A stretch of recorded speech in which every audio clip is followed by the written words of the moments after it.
Ekonomi Indonesia berat jika sampai akhir tahun 2021 ini COVID belum tuntas. Yang salah satu strateginya hanyalah menggunakan himbauan dilarang mudik versus pulang kampung versus boleh wisata. Kok ribet bener sih membuat aturan atau kebijakan itu? Ambigu jadi artinya. Jadi banyak arti. Jadi multi tafsir. Atau kalau dibaca nggak jelas. Sebelum kita memberikan solusi di mana old mind selalu melihat terobosan, kita lihat apa yang old mind para pejabat yang sedang berkuasa mutlak saat ini lakukan untuk bangsa dan negara dalam melawan COVID. Fakta saat ini, BP POM menyetop sementara penelitian tahap 2 vaksin Nusantara. India mengembargo vaksin sehingga Indonesia bisa kehilangan 10 juta vaksin gratis. Masa sulit program vaksinasi di depan mata di Indonesia saat ini. Kesimpulannya, vaksin Nusantara nggak ada karena dihambat, vaksin luar negeri belum jelas karena permainan broker. Bagaimana sih bernegaranya? Seperti pada informasi sebelum ini, pejabat teras BP POM tegas mengatakan vaksin Nusantara harus melalui penelitian yang akurat.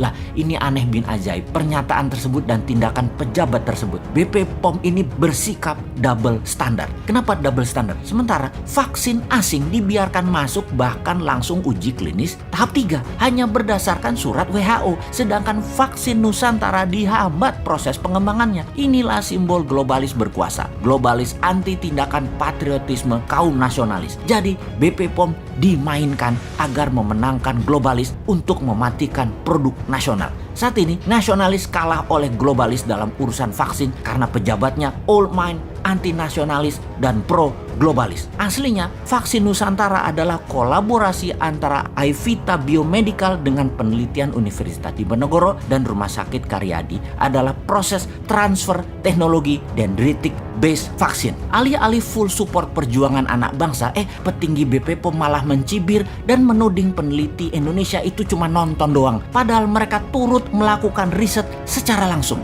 Vaksin Nusantara harus dihambat aja, itu otaknya BP POM. Juragan vaksin impor harus yang untung. Rakyat aslinya dirugikan kalau hal ini didiamkan. Jadi apa solusi new mind melihat ini semua yang old mind bermain dengan globalis dan ketidaktahuan pejabat teras pemerintahan? Sudah waktunya pejabat tinggi BP POM dipecat, diganti dengan figur yang mengutamakan keselamatan rakyat. Serta sesegera mungkin vaksin-vaksin lokal digandeng, dibimbing, dan dipercepat oleh BP POM. Selesai satu masalah. Lalu kita mendapatkan berita lain lagi, bahwa tenaga kesehatan di Wisma Atlet dan banyak lagi tenaga medis di seluruh Indonesia belum mendapatkan tunjangan sejak Desember. Hal ini banyak membuat miris dan kita berpikir cara bernegara dalam perang melawan biological warfare kali ini memalukan. Atau mungkin bukan pemerintahnya, namun oknum di Departemen Kesehatan. Seorang wanita berinisial D bermain yang memaksa tenaga medis menekan surat bahwa mereka sudah menerima uang tunjangan padahal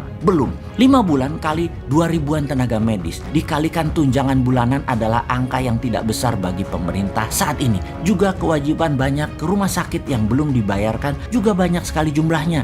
Rumah sakit yang belum dapat bayaran tersebut. Namun bagi pemerintah yang selalu telat atau belum membayar, sekali lagi dibandingkan dengan uang pemerintah yang jumlahnya 1.000 triliun, alokasi jumlah untuk kesehatan itu kecil. Harusnya bisa. COVID adalah perang. Itu pola pikir kaum new mind. Namun penanganan oleh pejabat pemerintah yang old mind pada saat ini, COVID hanya pandemi, hanya masalah kesehatan. Dalam pelajaran di Akademi Militer Modern, perang itu harus cepat, harus murah, dan tepat sasaran. Perang melawan COVID pun harusnya demikian. Cepat, murah, dan tepat sasaran. Cepat dan tepat sasaran adalah tenaga medis, pejuang terdepan perang melawan COVID. Kesejahteraannya diutamakan. Juga rumah sakit rujukan yang belum dibayarkan BPJS segera dibayarkan. Kalau tidak, ujung tombak ini tumpul dan perang melawan COVID tidak bisa selesai cepat dan tuntas. Nggak punya rupiah buat bayar tenaga medis. Cetak rupiah, underlay-nya pandemi COVID, alat kesehatan, dan vaksin lokal. Selesai masalah kedua.